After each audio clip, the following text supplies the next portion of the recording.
영상으로 함께 예배하시는 모든 성도님들과 가정 가운데 하나님 평강이 함께 하시길 축복합니다. 우리 함께 말씀 보겠습니다. 고린도후서 7장 1절 말씀입니다.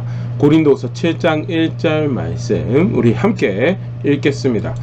그런즉 사랑하는 자들아, 이 약속을 가진 우리는 하나님을 두려워하는 가운데서 거룩함을 온전히 이루어 육과 영의 온갖 더러운 것에서 자신을 깨끗하게 하자.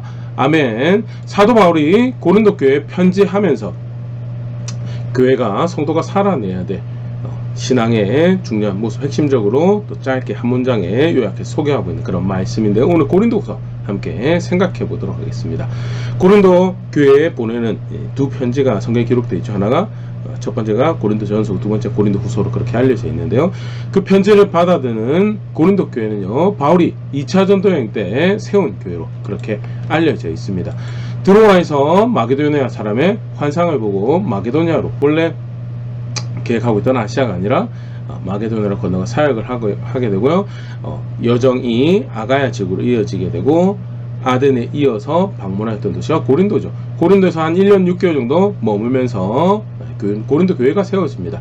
그리고 바울이 3차 전도여행 때 약 3년간 에베소에 머물고 있을 때 고린도의 상황에 대한 소식을 듣게 됩니다. 바울 이후임으로 고린도 교회의 사역자로 구림 사역자 같은 아볼로를 통해서 고린도 교회의 상황에 대해서 듣게 되는데요. 고린도 16장 12절 말씀 보면요, 형제 아볼로에 대하여는 그에게 형제들과 함께 너에게 가라고 내가 많이 권하였으되 지금은 갈 뜻이 전혀 없으나 기회가 있으면 가리라 하면서 사역을 하고 있었고, 그런데 그 고린도의 사역이 굉장히 험하고 힘든 그 결과로 인해서 고린도전서 바울이 에베소 쓸 당시에는 아볼로가 와서 보고를 하고 아직 이제 마음과 육신의 피로함으로 인해서 에베소에 고린도에 갈 뜻이 없는 그런 정황을 보여주고 있는 말씀인데요. 그렇게 후임 사역자였던 아볼로를 통해서 고린도 교회 사정에 대해서 바울이 듣게 되고요. 그리고 나서 고린도전서 정강을 보면 고린도서 5장 9절에 이런 말씀이 있습니다. 내가 너에게 쓴 편지에 음행하는 자들을 사귀지 말라 하였거니와 하면서, 내가 너에게 고린도전서가 이제 소위 말하는 성경에 기록되어 있는 첫 번째 고린도 교회 보낸 편지인데요. 근데 5장 9절에 표현하면 너에게 쓴 편지에 라고 표현하면서 과거형으로 이미 썼던 편지가 있는 것을 이야기를 하고, 그래서 기록으로 우리가 가지고 있지는 않지만 학자들이 추정을 할 때 아볼로의 보고를 받고 이미 바울이 전에 썼던 편지가 하나, 고린도에서 전에 썼던 편지가 하나 있구나라는 것을 추정해 볼 수 있는 힌트가 되고요. 그리고 더불어 이제 그 편지를 받고 난 다음에 고린도전서 1장 11절에 내 형제들아, 글로의 집의 편으로 너에게 대한 말이 내게 들리니 곧 너희 가운데 분쟁이 있다는 것이라 하면서 글로의 집에서 바울에게 그 자문을 구하는, 바울이 이제 그 전에 쓴 편지의 내용을 통해서 고린도 교회에 의견 분분하고 그 가운데 글로의 집에서 현재 우리의 사정이 있는데 바울 선생님 우리가 어떻게 할까라고 자문을 이렇게 보냈던 그런 정황을 보일 수 있고, 그 자문에 대한 대답으로 이제 고린도 전서를 쓰게 되죠. 고린도 전서를 쓰고 난 후에 바울이 근심 중에 이제 그 성경 표현이 그렇습니다. 근심 중에 이렇게 방문했던 정황을 우리가 보일 수 있는데요. 고린도서 13장 1절 보면요, 내가 이제 세 번째 너희에게 가리니 두세 증인의 입으로 말마다 확정하리라 하면서 고린도 후서를 쓰고 고린도를 방문하게 되는 것이 세 번째 방문인 거예요. 그러니까 쉽게 말해서 첫 번째 교회가 세워졌던 첫 번째 방문이 있고, 그리고 고린도 후서 쓰고 난 다음에 방문하는 세 번째 방문이 있으면 중간에 방문이 한 번 더 있었던 정황을 우리가 보일 수 있고요.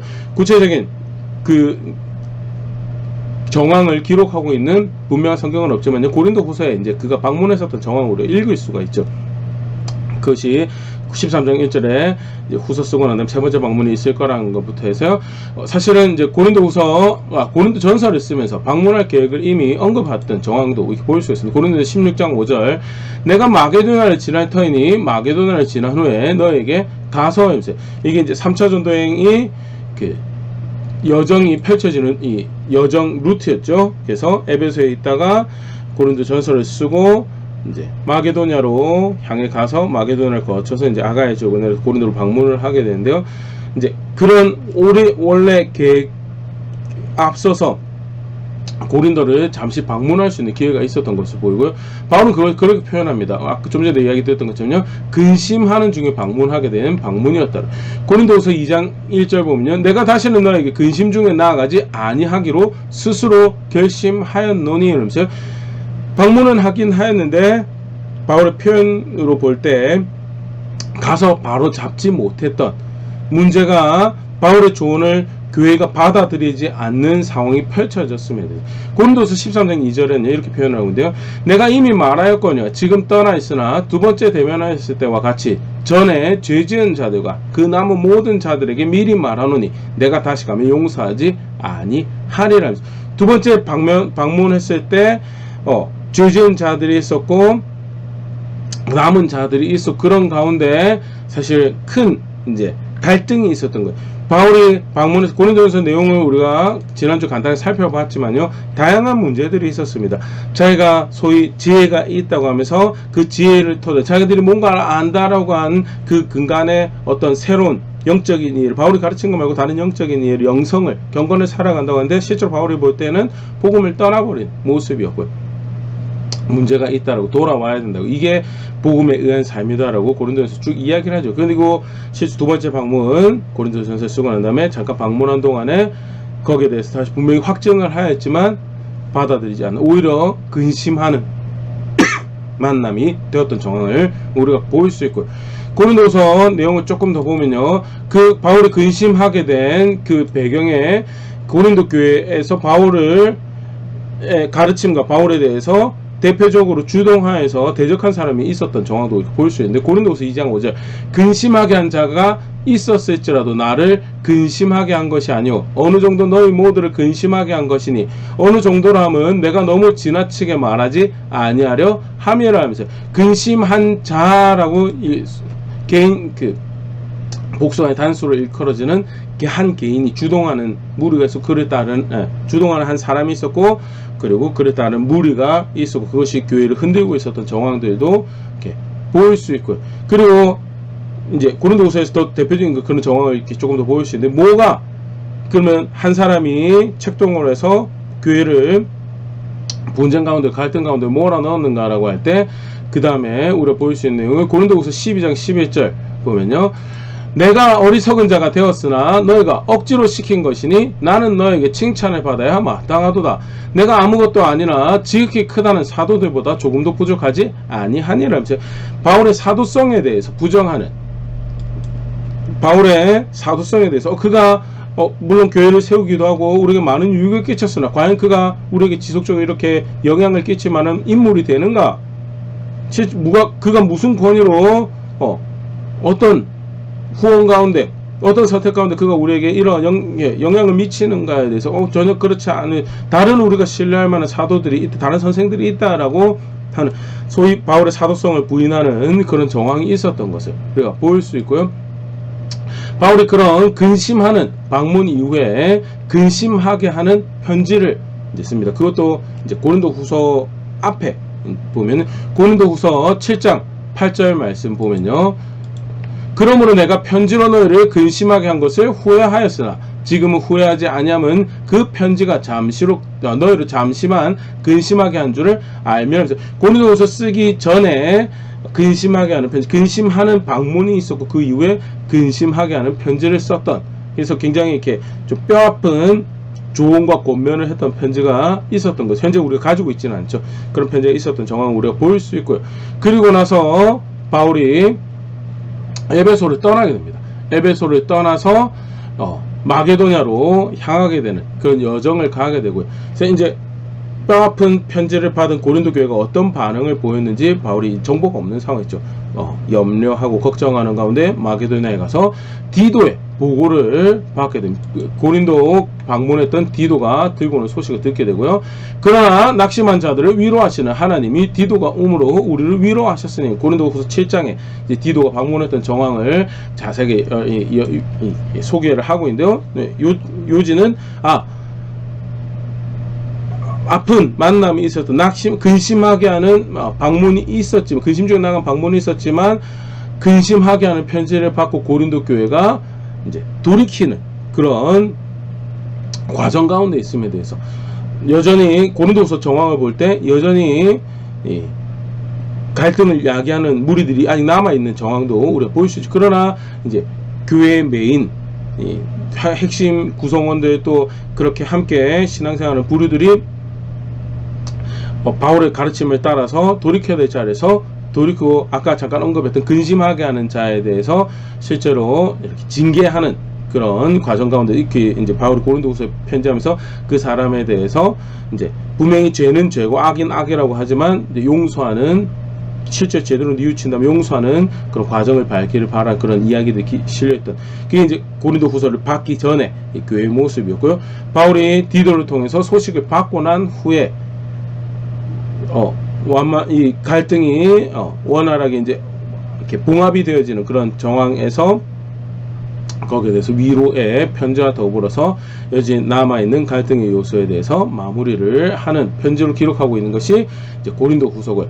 고린도서 전반의 내용은 무엇을 다루고 있는가라고 할 때 바울이 이렇게 이야기를 합니다. 고린도서 13장 10절, 그러므로 내가 떠나 있을 때 이렇게 쓰는 것은 대면할 때에 주께서 너희를 넘어뜨리려 하지 않고 세우려 하여 내게 주신 그 권한을 따라 엄하지 않게 하려 함이라면서, 내가 직접, 바울이 직접 가서 권면하고 책망하고 하기 전에 말씀 앞에서 고린도 교회 성도들이 반응하고 스스로 자정작용, 말씀 앞에서 돌아서고 스스로 정결하게 하는 과정을 더 성숙해져 가고, 또한 그렇게 하나님 앞에 서는 그런 시간을 가질 수 있도록 하기 위해서 고린도후서를 기록하고 있는 정황을 이렇게 소개를 하고 있는데요.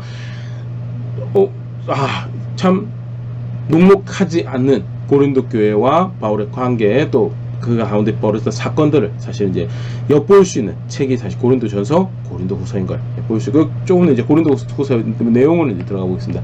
아까 이야기 드렸던 것처럼요, 근심하게 하는 방문이 있었지만, 죄송합니다. 근심 중에 하는 방문이 있었지만 근심하게 하는 편지로 어느 정도 이제 정리가 되어져가는 과정이었고, 그래서 바울이 고린도 교회에 편지하면서 고린도 후서 내용에서는요, 하나님이 주시는 위로로 인해서 감사하는 내용이 먼저 등장을 합니다.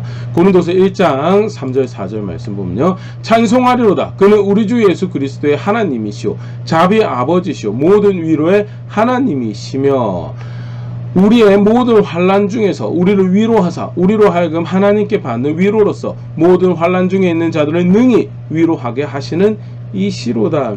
능히 위로하시는 하나님이고, 그를 통해서 우리로 그의 위로가 되게 하시는 그런 하나님이신 거에 대해서 고린도 교회와 함께하는 여정 가운데 있었던 그 상황에서도 위로가 되시고, 그 이후의 시간들 가운데서도 위로가 되시는 하나님이신 거에 대해서 감사하고 그에 대한 고백을 하면서 고린도 교회 편지가 사실, 그러니까 그 앞전에 고린도전서 같은 경우에는 사실은 이제 굉장히 문제 이어서 등장하면서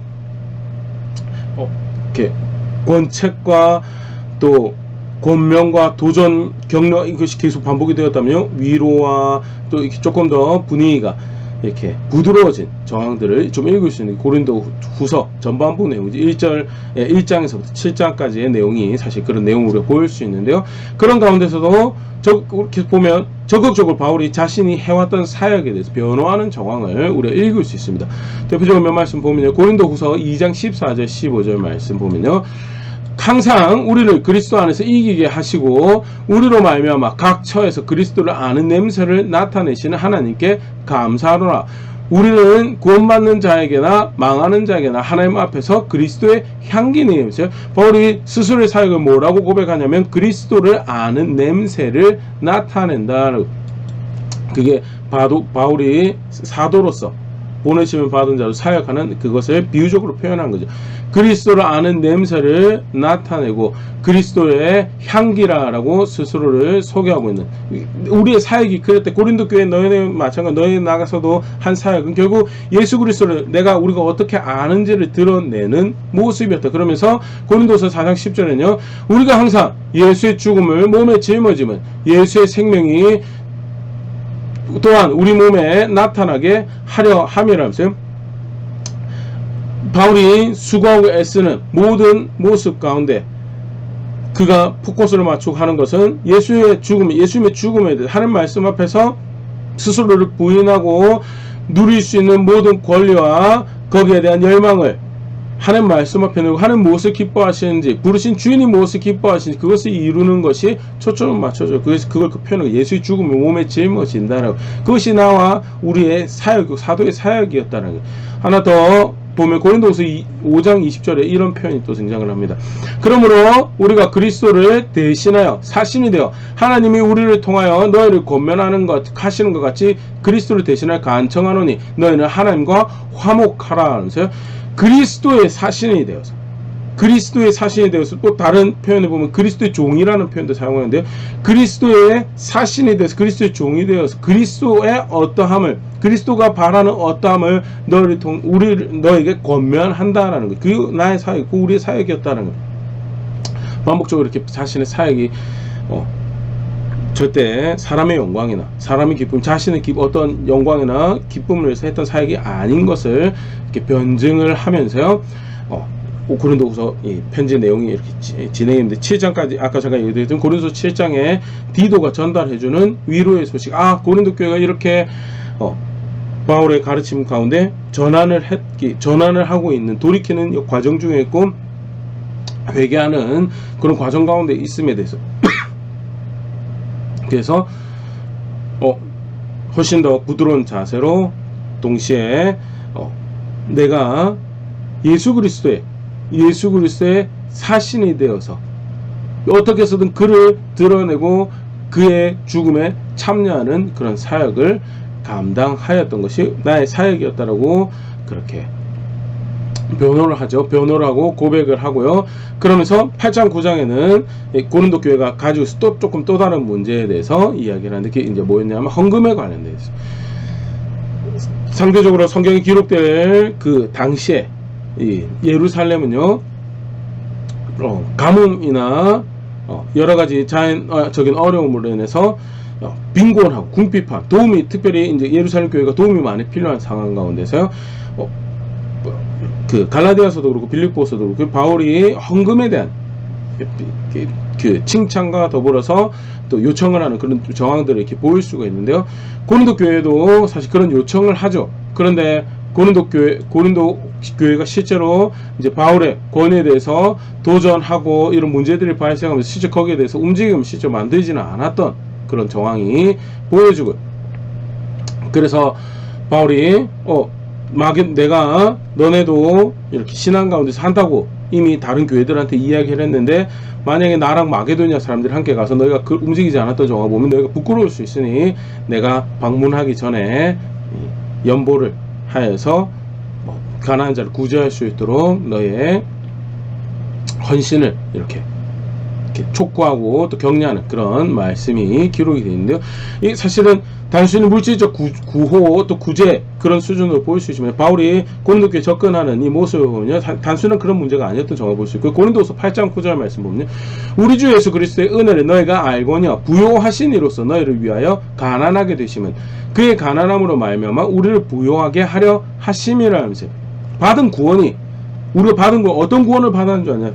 예수 그리스도, 주가 되신 예수 그리스도가 부요하신, 모든 영광을 누리시고 모든 부를 누리실 수 있는 부요하신 이가 우리를 위하여, 너희를 위하여, 교회를 위하여, 성도를 위하여 가난하게 되시고, 그것이 우리 부요함이 되고 우리 구원이 되었다. 우리가 은혜로 누리고 있는 부요함을, 우리가 은혜로 누리고 있는 강함을 가난한 자를 위해서, 특히 그리스도의 몸된 교회 안에서 가난한 자를 위해서, 연약한 자를 위해서 사용할 수 있는 거, 그거 망설이고 있고 그거 혹시나 손해보는 손익계산하고 있으면 그거는 무슨 구원을 받았는가, 어떤 은혜를 입었는가에 대해서 모르는 자세다라고. 예수 그리스도의 가난하게 되심이 우리의 부요함이 되었다라는 그 구원의 소식을 안다라고 한다면 교회에 그리스도의 몸을 돌아보는 일에 헌신하고 그 일에 참여하라고 촉구하는 그런 내용이 고린도서 8장 9장에 등장을 하고요. 사실 이제 고린도후서 1장에서 7장 우리 간단히 살펴봤지만 사실 그 배경의 내용이 되는 이제 그 저변에, 고린도서 저변에 흐르고 있는 핵심 내용이 다시 한 번 더 고린도서 10장부터 3장에 등장을 하게 되는데요. 그게 뭐냐면 결국 바울의 사도성에 대한 아까 잠깐 얘기 고린도 교회가 가지고 있었던 문제점에 대해서 이야기하면서요. 바울의 사도성에 대해서 태클을 거는 무리들이 있었고 주동자가 있었고 그 다른 무리들이 있었고 왜 그런 정황이 되었는가 같이 생각해보고요. 그럼 구체적으로 어떤 뭘 불만을 품고 바울의 사도성에 대해서 시비를 걸고 심지어는 추천서 이야기도 나오는데요. 말씀 같이 보면요. 먼저 고린도후서 10장 7절 말씀. 너희는 외모만 보는도다. 만일 사람이 자기가 그리스도에게 속한 줄을 믿을진데 자기가 그리스도에게 속한 것 같이 우리도 그러한 줄을 자기 속으로 다시 생각할 것이라면서요. 고린도 교회가 어떤 회심하지 못한 또는 변화되지 못한 자세를 가지고 있었는가. 세상 사람들이 보는 것처럼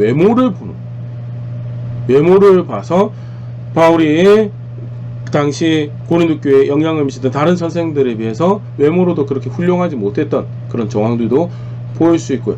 더 보세요. 이 외모는 또 어떤 것들이 포함되냐면 그 다음에 고린도 후서 10장 10절 말씀 보면요. 그들이 말이 그 편지들은 무게가 있고 힘이 있으나 그가 몸으로 대할 때는 약하고 그 말도 시원하지 않다 하니. 바울이 서신을 보낼 때는 강력하게 권면도 하고 이야기를 하는데 실제로 얼굴을 맞대서 만날 때는 그가 그 당시 소위 고린도에서 활동했던 다른 거짓 선생들에 비하면 절대 사실 이 표현이 바울이 말이 짧았다 그렇게 생각지는 않고요.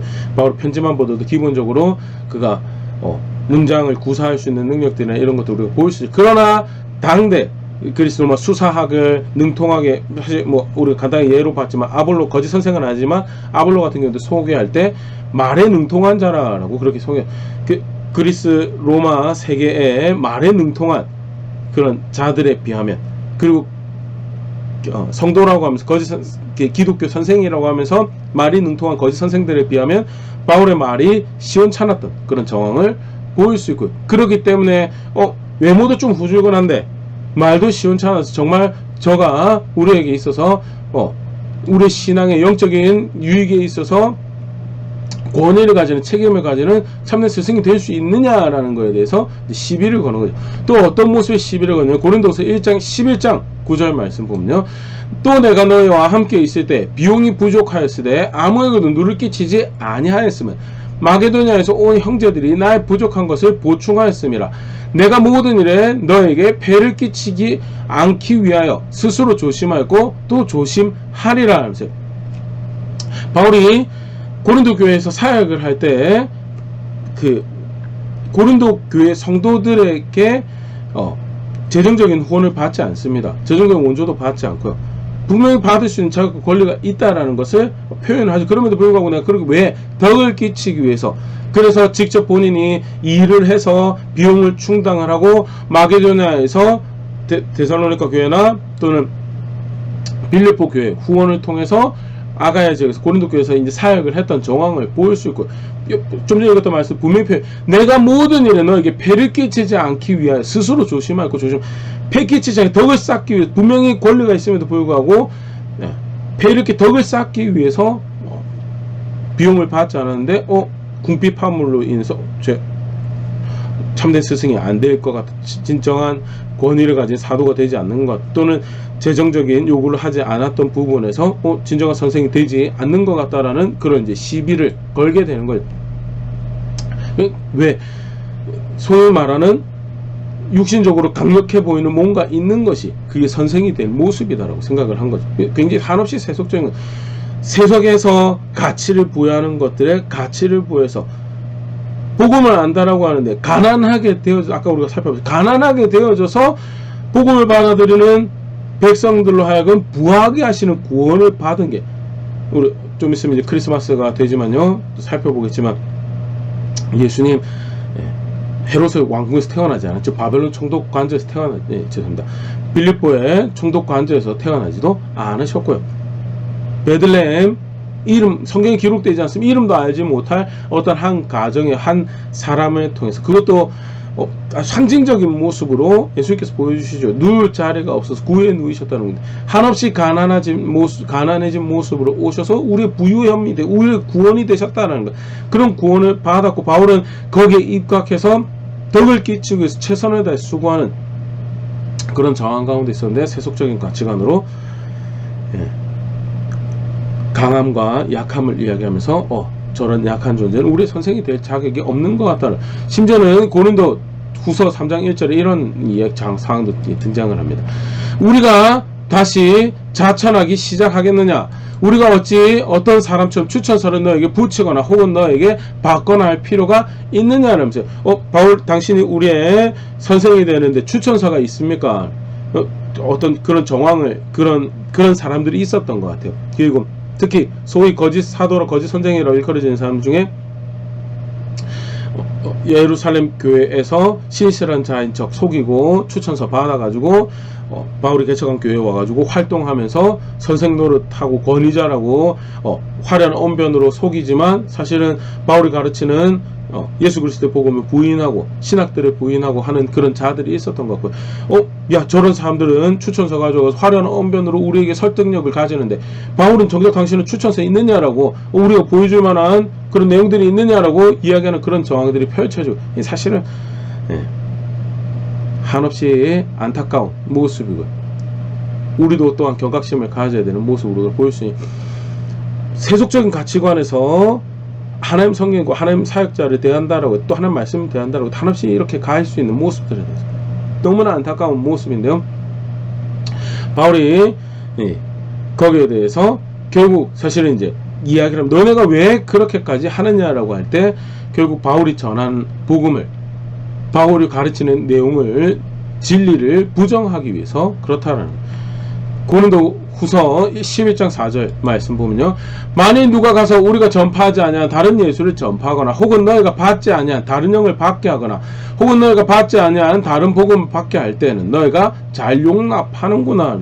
실제 거짓 사도가 거짓 선생들이 와서 활동을 하고요, 그들이 전파해 주는 것이, 우리 간단히 살펴봤지만 고린도 전서에서도요, 고린도 교회가 가지고 있었던 큰 문제 하나는 스스로가 안다고 생각합니다.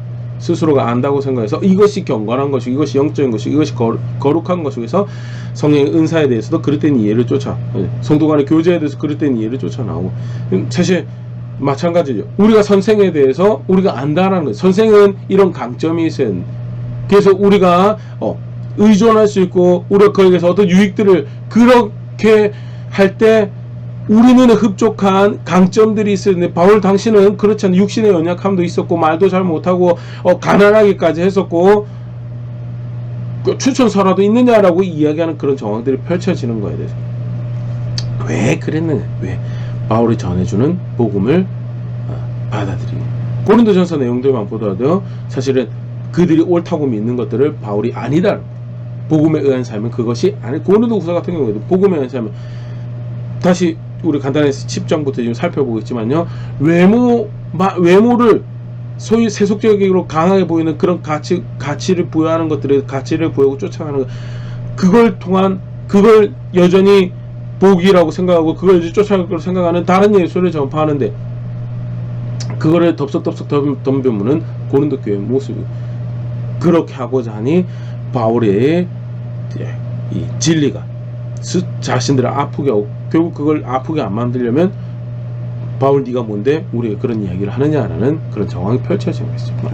정말 안타까운 모습이며, 세속의 가치를 부여하면요 사실 그렇게 될 수밖에 없는 게 안타까운 아담의 의의 모습이죠. 간단하게 바울이 자신의 사도성에 다시 변호를 합니다. 고린도서 3장 6절, 그가 또한 우리를 새 언약의 일꾼되게 만족하게 하셨으니 율법 조문을 하지 아니하고 오직 영으로 함이니 율법 조문은 죽어 있는 것이요 영은 살리는 것이는, 먼저는 하나님이 우리를 새 언약의 일꾼으로 삼으셨다. 하나님이 나를 사도로 하나님이 너의 선생으로 삼으셨다는. 두 번째, 고린도서 11장 21절, 그들이 히브리인이냐 나도 그러하며 그들이 이스라엘이냐 나도 그러하며 그들이 아브라함의 후손이냐 나도 그러하며. 그래서 고린도후서 10장부터 13장에 집중적으로 이제 바울의 사도성에 본인이 변호를 하는 그런 정황이 펼쳐지는데요. 고린도서 11장, 예, 좀 전에 읽었던 내용 같은 경우는요, 나는 사도로 정통성을 가지고 있는, 그들이 정통성을 위하여 나도 정통성을 가지고 있는 사람, 그들이 지식이 있다면 나도 지식이 있는 사람이다라고 이야기하는 그런 정황이고요. 단순히 정통성만 있는 것이 아니고요, 바울은 거짓 선생들이 없는 헌신이, 고린도서 11장 23절, 그들이 그리스도의 일꾼이나 정신없는 말을 하거니와 나는 더욱 그러하도다. 내가 수고를 넘치도록 하고 옥에 갇히기도 하고 오죽 더 많이 함고 매도 수없이 맞고 여러 번 죽을 뻔하였으니 40의 강함매를 몇 번 여러 차례 맞고, 그 내용이 쭉 고린도서 왜 그 이야기를 하는가라고 할 때, 나는 복음을 위해서 하나님의 일꾼으로, 새 언약의 일꾼으로서 그런 수고를, 당신이 사도인 것, 당신이 책임감 있는 선생인 것을 우리가 확인해달라고 하는 부분에서 나는 그런 헌신이, 나의 헌신이 내 편안함과 생명을 누릴 수 있는 그 유익을 제쳐놓고 험한 일에, 가난해지는 일, 궁핍해지는 일, 죽음에, 예수 그리스도 죽음에 참여하는 그 일에 적극적으로 동참해 이 모든 정황들이 내가 하나님 부르심 받고 사도로 사역하고 있는 것을 확인을 한다라는 그런 일종의 변론을 펼친 거예요. 그 다음 내용 보면요, 고린도서 12장 2절, 내가 그리스도 안에 있는 한 사람을 아노니 그는 14년 전에 셋째 하늘에 이끌려 간 자라. 그가 몸 안에 있었는지 몸 밖에 있었는지 나는 모르거니와 하나님은 아시느니라 하면서, 바울이 사실 이런 이야기를 하는 게 바울이 좀 꺼려지는, 고린도서 결국 내용이 이건 자랑할 게 아니다. 그래서 고린도서 좀 전에 읽었던 12장 2절 같은 경우에도 삼자적 관점에서 마치 자신이 아는 것처럼 이야기하는데요, 학자들은 이거 다 자기 이야기다라고 이야기를 하죠.